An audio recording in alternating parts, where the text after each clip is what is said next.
We were in the middle of surgery when the windows got shattered. The surgeon quickly covered the baby to save him. I want the world to stop this. These children are innocent.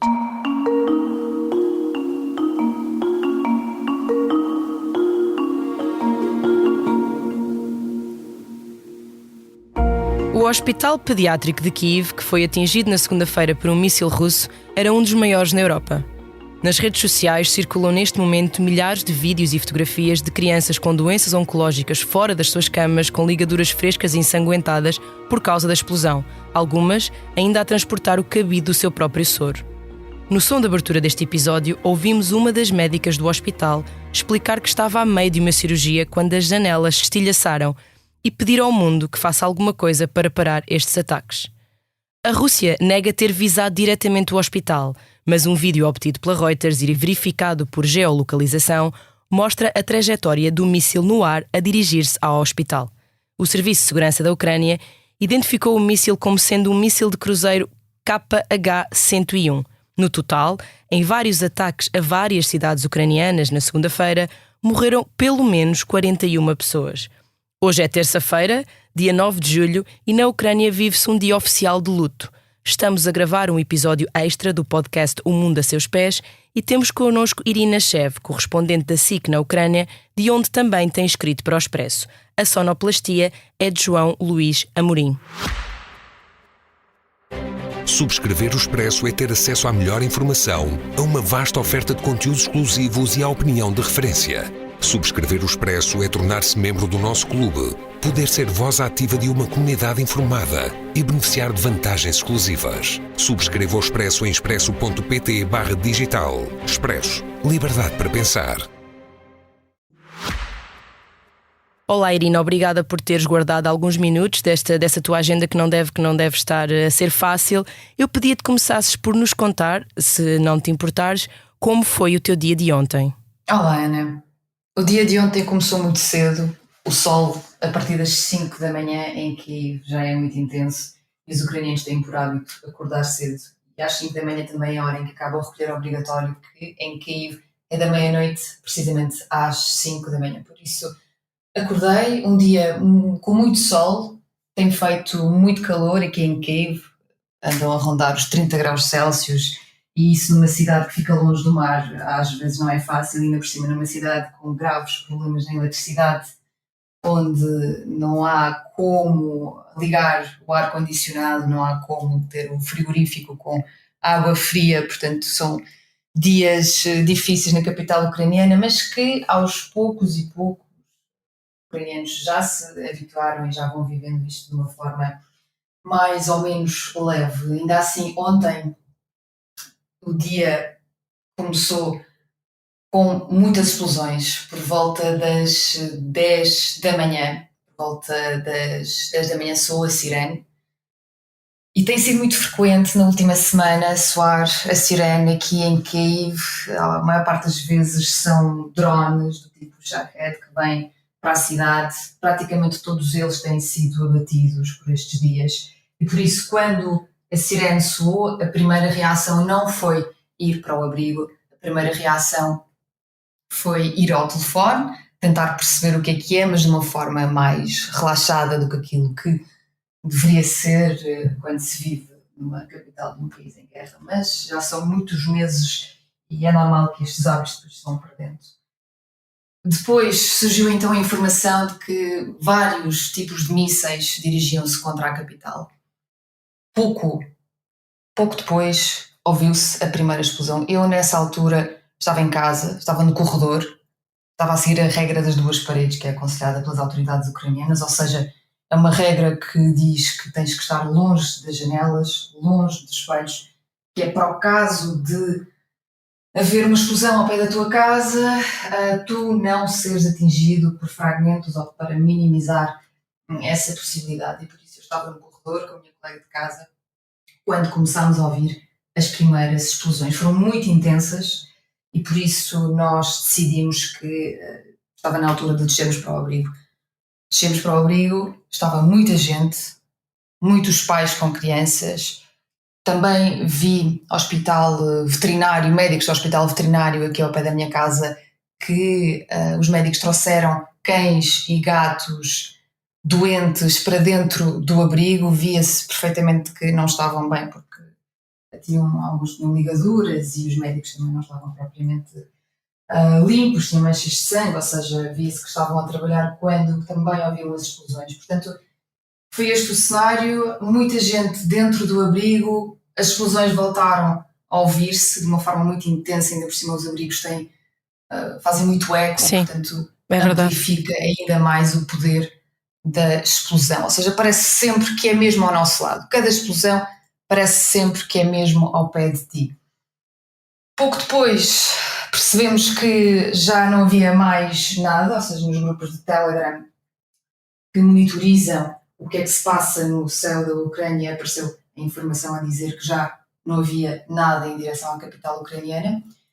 Eu acabei por sair, voltei a subir para o meu apartamento, olhei pela janela e vi uma enorme coluna de fumo daquilo que me parecia ser a uns 2 km da minha casa. Vesti-me, agarrei nos meus telemóveis, no meu microfone e fui para o local a seguir a coluna de fumo. E quando cheguei ali, percebi que se tratava de um hospital pediátrico. Quando cheguei lá, a primeira imagem que vi foram pais a carregar crianças ao colo. Algumas delas com sangue, outras estavam bem, mas notava-se que estavam muito assustadas. E isto são crianças de 2 a 3 anos, eram mesmo miúdos muito pequenos. Os pais estavam muito assustados, não sei para onde é que estavam a levar, mas percebi pela troca de gritos com o pessoal médico que tinham assinado termos de responsabilidade por levarem as crianças daquele hospital. Depois contornei a entrada, virei à esquerda, vi médicos cheios de sangue, vi auxiliares com as batas cheias de sangue, algumas delas com ligaduras. Naquele momento elas praticamente não se mexiam, elas estavam a olhar, a ver as pessoas a retirarem os escombros de uma parte do edifício do hospital que tinha ruído. Esse foi o primeiro impacto da minha chegada ao hospital.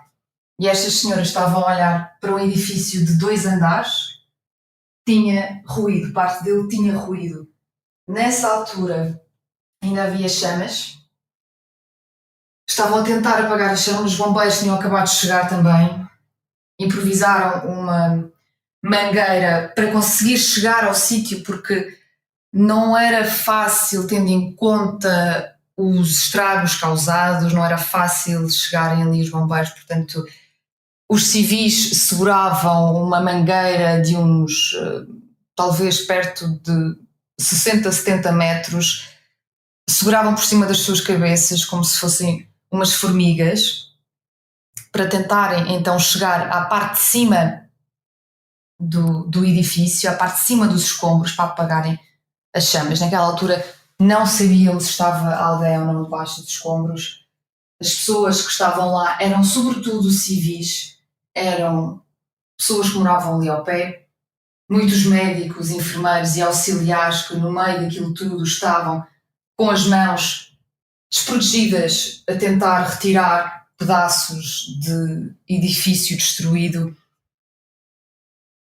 Enquanto tudo isto acontecia, eu olhava à minha volta e via também que estavam bombeiros já prontos com macas preparadas caso fossem encontrados feridos para retirarem de lá. Comecei a falar com o pessoal médico que lá estava para perceber se sabiam se estava alguém debaixo dos escombros, que zona do hospital era aquela, e depois começaram a explicar que aquilo era a parte da diálise. Havia uma parte da reanimação, mas a parte que ficou destruída era a parte onde as crianças faziam os processos de hemodiálise. E que essas primeiras explosões que eu ouvi quando estava em casa, eles também ouviram. E quando eu decidi, depois de ter ouvido aquelas primeiras explosões, ir para o abrigo, foi quando eles também decidiram agarrar nas crianças que estavam ali e levá-las para o abrigo. Mais uns minutos, não é? Se não tivessem levado. Porque pronto, como dizias, as pessoas estão habituadas. Podia ter sido uma tragédia ainda maior. Podia ter sido uma tragédia ainda maior, ainda assim foi uma tragédia bastante grande e foi um episódio que abalou muito a capital ucraniana, porque foi a primeira vez que as forças russas atacaram um estabelecimento médico na capital ucraniana. Nós já vimos outros ataques a hospitais, nomeadamente o primeiro que abalou o mundo inteiro foi em Mariupol. Em 2022.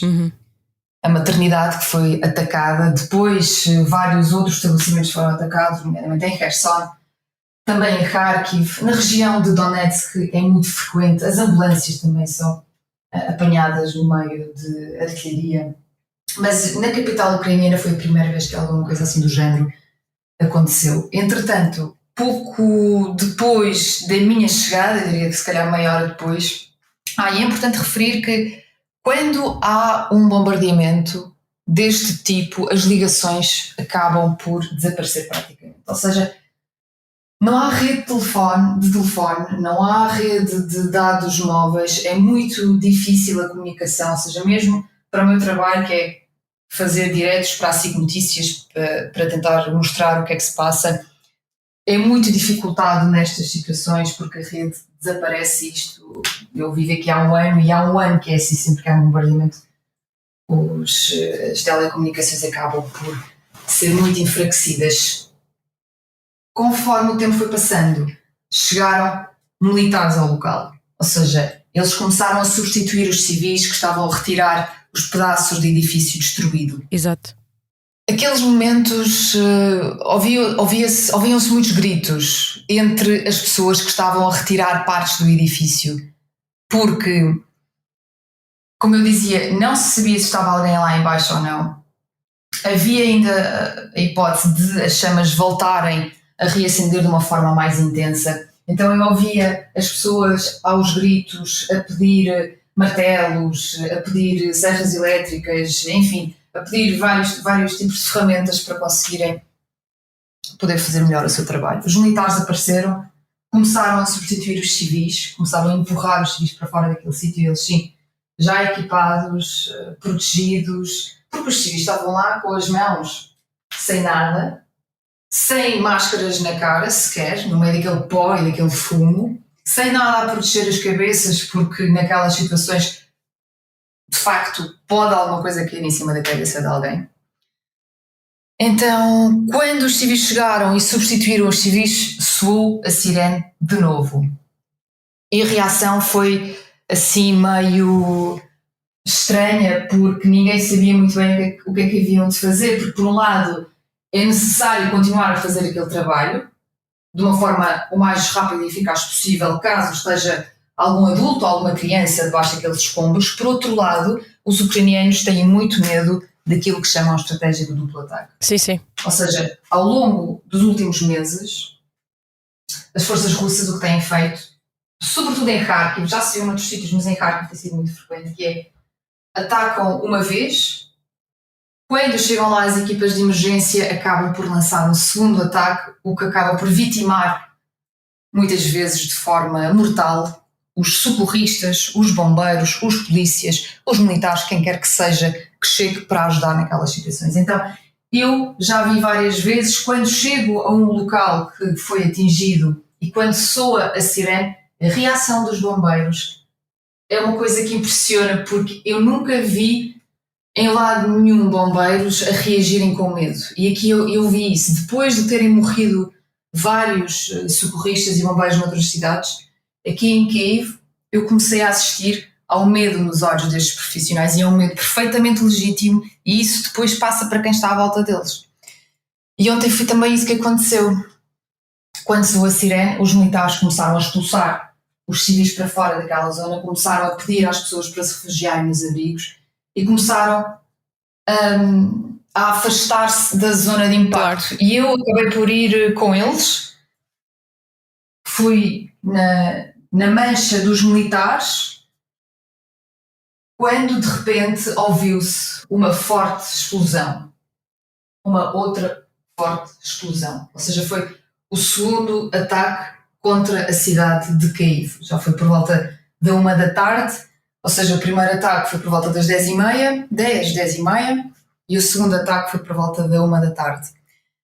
E quando esta segunda explosão acontece, e ainda por cima tu não sabes muito bem onde é que é a explosão, quando uma coisa destas se passa, tu não consegues perceber imediatamente se é perto, se é longe, onde é que foi, se porventura nem sequer é uma chegada, como diziam os ucranianos, ou seja, um míssil que cai, ou se é uma saída, ou seja, um míssil que sai das defesas antiaéreas, porque se elas estiverem próximas do sítio onde tu estás, quando sai um míssil de um sistema de defesa também faz muito barulho. Isso. Mas rapidamente percebemos que não se tratava das baterias antiaéreas a funcionar, mas sim, era um novo ataque e nessa altura foi atacado um outro estabelecimento médico na outra margem de Kiev, porque nós estávamos na margem direita, foi atacada a margem esquerda e foi atacado um hospital, uma clínica privada, também com crianças, uma clínica de maternidade,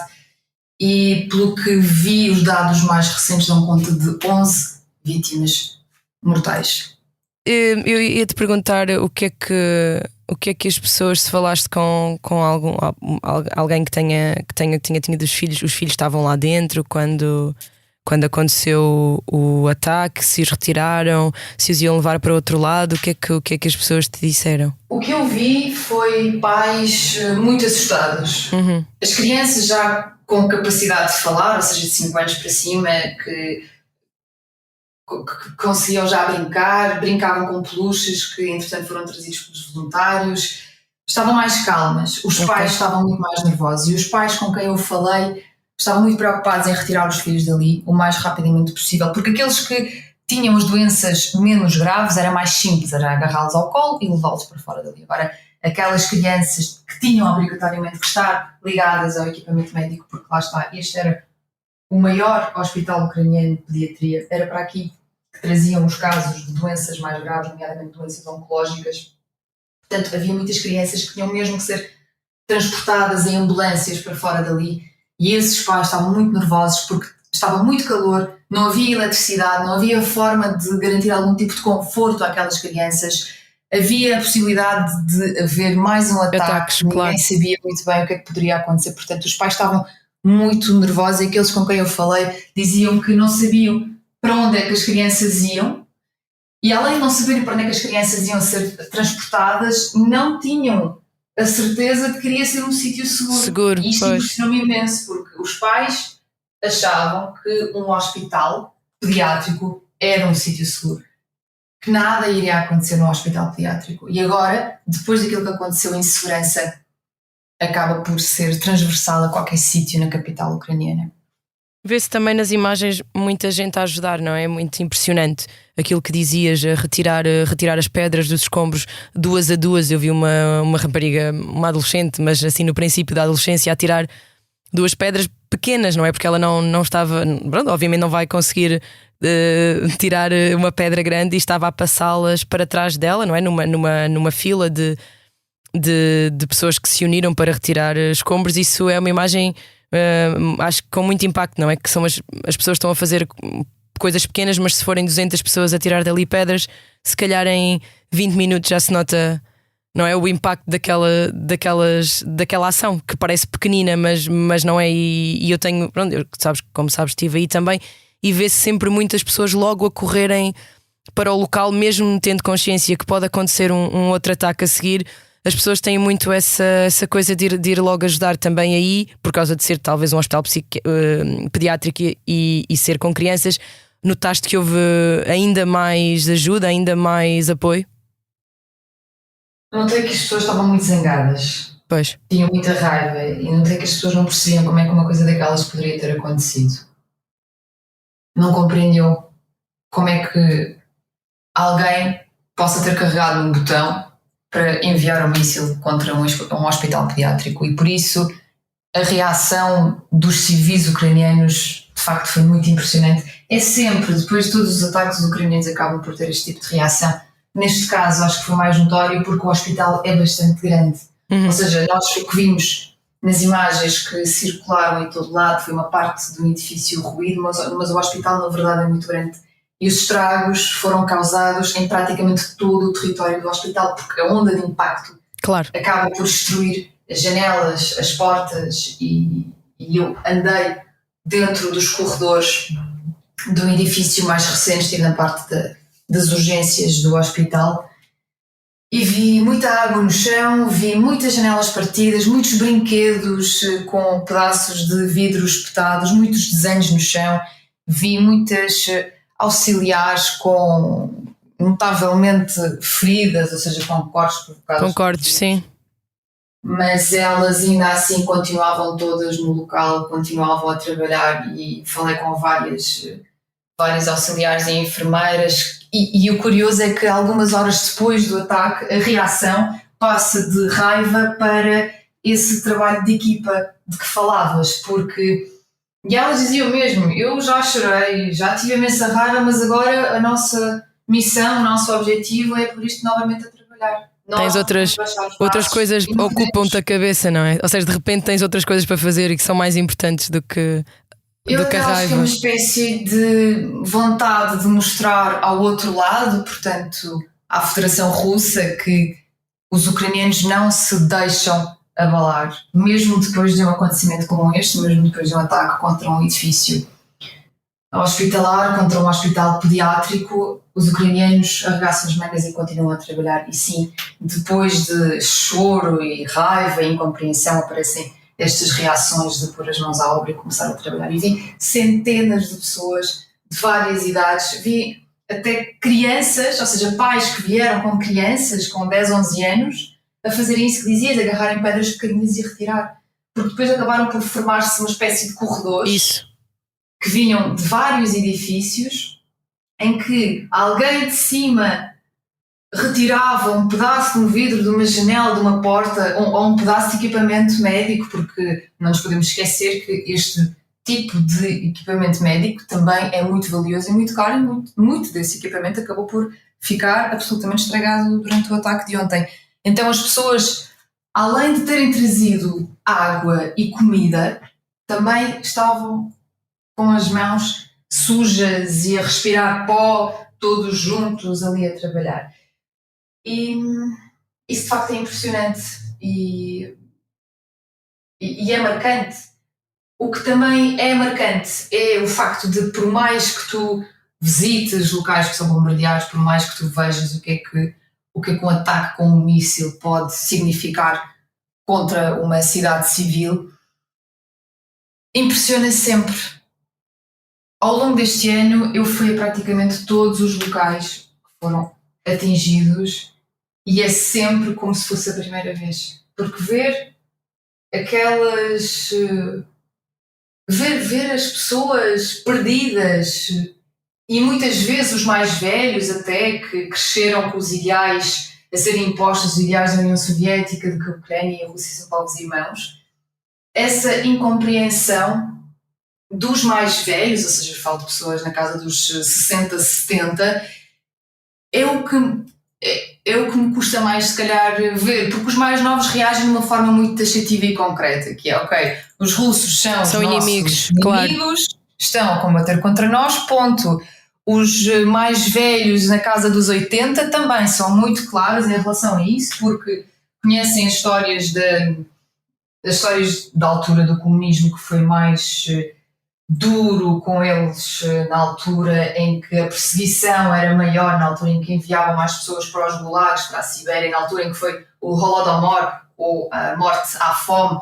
Ou seja, essa geração mais velha lembra-se bem, a geração mais nova também tem esta consciência de que a Federação Russa é o inimigo, e eu diria que a geração dos 60, 70 é aquela que está mais perdida no meio disto tudo, ou seja, do significado do que isto é.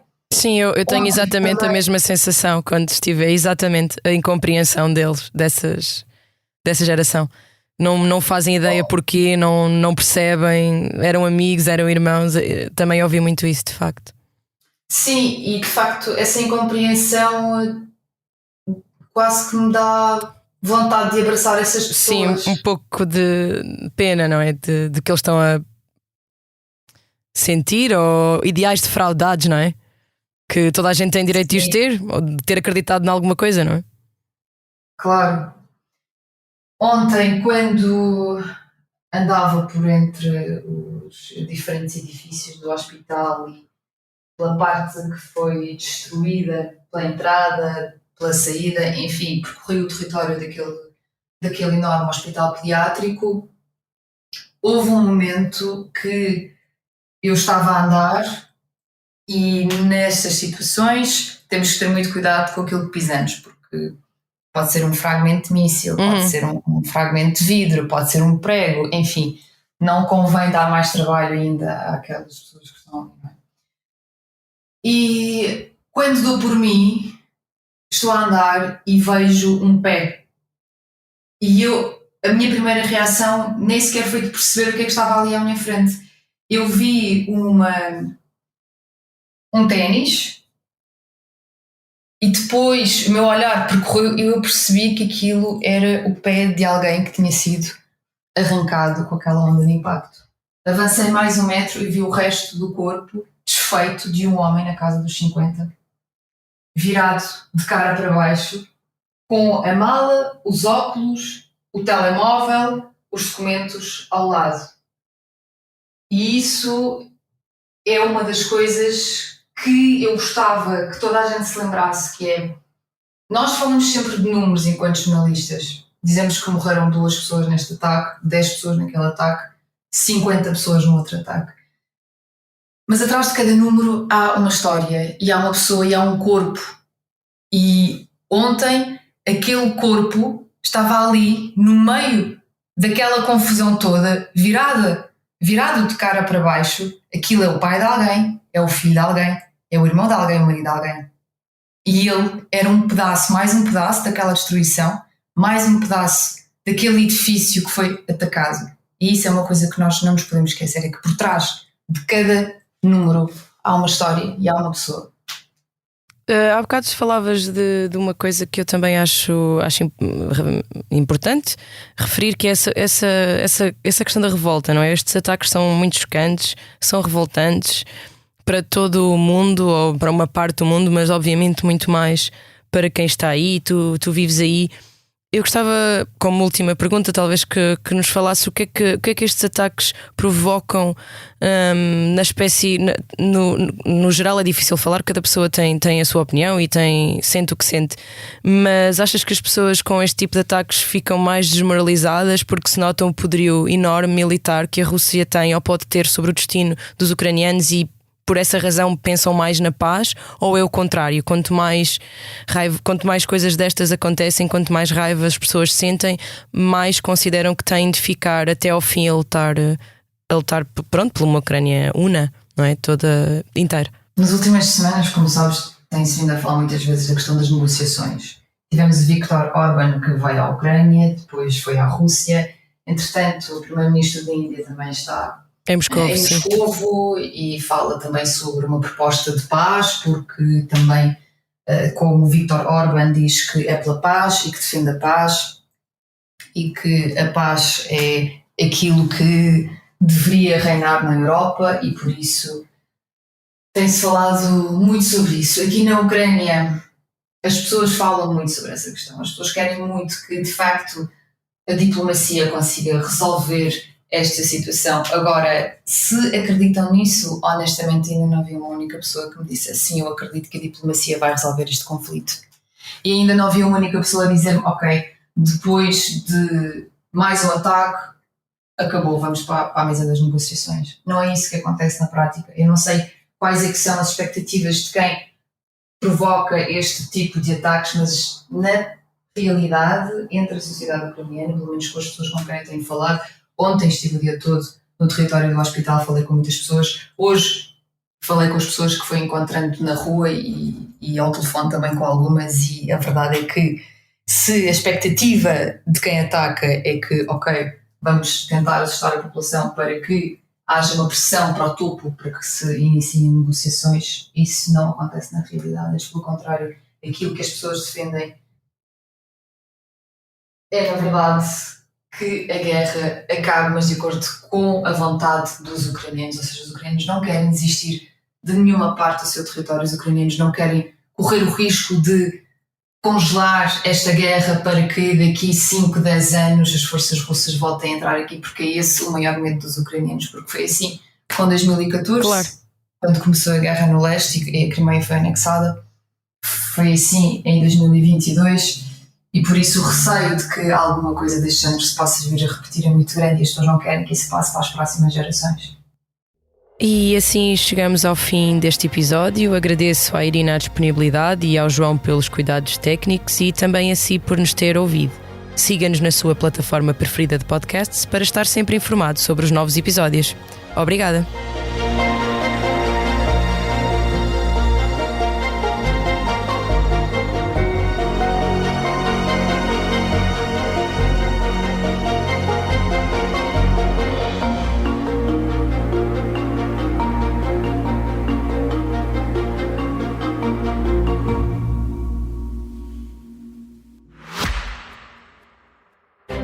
Subscrever o Expresso é ter acesso à melhor informação, a uma vasta oferta de conteúdos exclusivos e à opinião de referência. Subscrever o Expresso é tornar-se membro do nosso clube, poder ser voz ativa de uma comunidade informada e beneficiar de vantagens exclusivas. Subscreva o Expresso em expresso.pt/digital. Expresso. Liberdade para pensar.